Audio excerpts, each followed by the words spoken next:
निश्चयाचा महामेरू,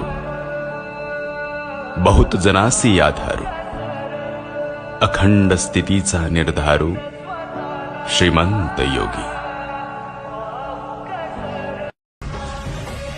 अवधानी, नवं पीक घेऊन कुठं निघालात? अगं एवढं कष्टानं पिकवलेलं पीक आहे, याचा पहिला मान तर माझ्या देवाचाच आहे. पण आपला देवारा तर घरात आहे ना, मग तुम्ही कुठं निघालात?